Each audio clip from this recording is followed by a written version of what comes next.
तेरे पिछले सारे ही माफ कर दूंगा, लेकिन माफ कीजिएगा, बढ़ती उम्रों में हमें बर्थडे मनाने का शौक तो है, बुढ़ापे में कमर झुक गई है, लेकिन कह रहा है 61वां बर्थडे है अब्बा का। अब्बा को दूल्हा बनाया, जिससे रोटी नहीं कटती उसको दूल्हा बना के बैठा दिया।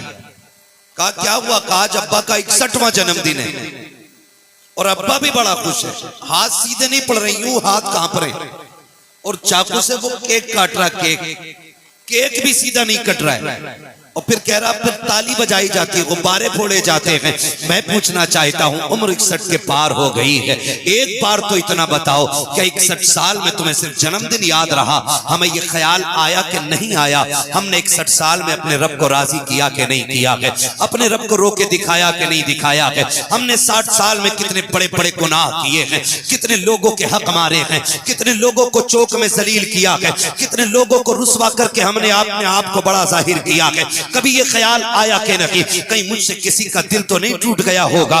कभी ये ख्याल आया कि तो नहीं कि मुझसे किसी पे हक तो नहीं मारा गया होगा? खुदा की कसम खा के कहता हूं, एक नहीं 1000 हज लेकर के आप कब्रिस्तान चले जाइए, अगर किसी का 1 रुपया आपने मार लिया है, अगर किसी का 1 पीसा जमीन मार ली है, अगर 4 इंच किसी की जमीन में आपने 1 मैंड बढ़ा दी है, 1000 हज अपनी जगह है, बंदे का हक अपनी जगह है। अल्लाह उस वक्त तक जन्नत नहीं देगा जब तक एक पैसे का हिसाब बराबर नहीं करा लेगा, इसलिए कि उसका निजाम है, वो हुकूकुल्लाह को माफ कर सकता है, लेकिन हुकूकुल इबाद को बिना सजा के माफ नहीं कर सकता। नारे तकबीर, नारे रिसालत, पैगामे मजहब इस्लाम, मसलके आला हजरत, इस्लाहे माशरा कॉन्फ्रेंस।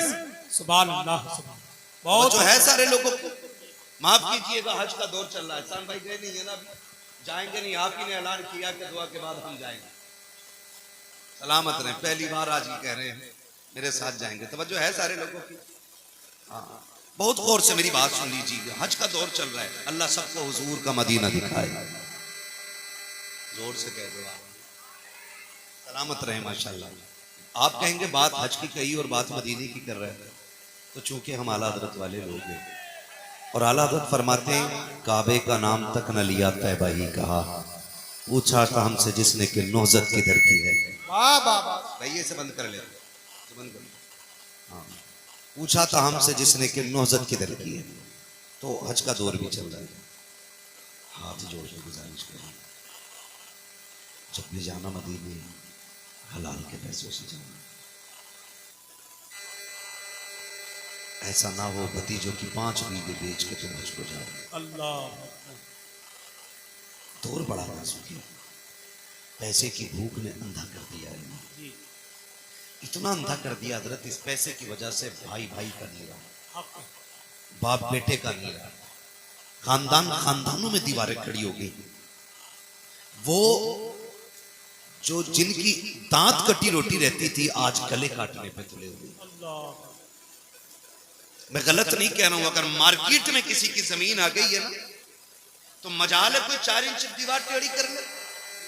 मैंने तो यहां तक देखा मकान बिगड़ जाता है, लेकिन दीवार लोग सीधी नहीं करने देते, जबकि ये तिरछी जमीन किसी के काम की नहीं। ओ हाजियों, नमाजियों, 7 वक्त की नमाज पढ़ने वालों, मस्जिद में सफेद कपड़े पहन के जाने से कमाल नहीं होता है, मस्जिद में दिल साफ करके ले जाने में सबसे बड़ा कमाल है। मस्जिद में दिल साफ होना चाहिए। और मैं कंडीशन ये बैठा यूं, याद पड़ रहा है, आप करवट में झांक रहे, कौन है मेरी करवट? कई बार मैंने देखा है, जाके खड़े हो ना, जैसे कन्या के देखा आया, बताओ ऐसी नमाज से कोई फायदा?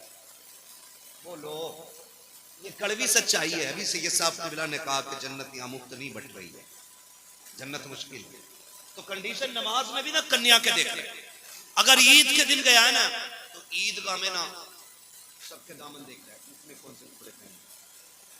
अगर अपने कपड़े अच्छे ना, तो जानबूझ के कहता तुमने कपड़े कहाँ से लिए, ताकि वो मेरे देख ले। ये कंडीशन हमारी इबादतों की। बताओ वो नमाजें कबूल होंगी कि जिसमें एक दूसरे को पढ़ते पढ़ते छोटा दिखाया जा रहा है, या फिर वो नमाजें कबूल होंगी जिसमें सजदे में सर कटाया जा रहा है? हम खड़े कहां हैं? हमारे पास एक तो नमाजें है ही नहीं, और अगर है भी तो वो किसी को छोटा दिखाने की है, किसी से बढ़ जाने की है, या खुद को आला दिखाने की है, दूसरे को जलील करने की है। ऐसी नमाजों से फायदा क्या है? मैं गलत नहीं कह रहा हूं। मस्जिद में जाते हैं जो इमाम लोग हैं तस्दीक करेंगे, यूं जाके सब में टोला मार रहा है, क्योंकि आज जो है ना उसने कलफ लगे कपड़े पहने, वो कह रहा है इमाम साहब इसमें धूल निकल रही है, झाड़ू नहीं लगी थी। तो पहली बात सुने, मस्जिद का इमाम किसी के बाप का नौकर नहीं, मस्जिद का इमाम सिर्फ रसूल पाक का नौकर होता है।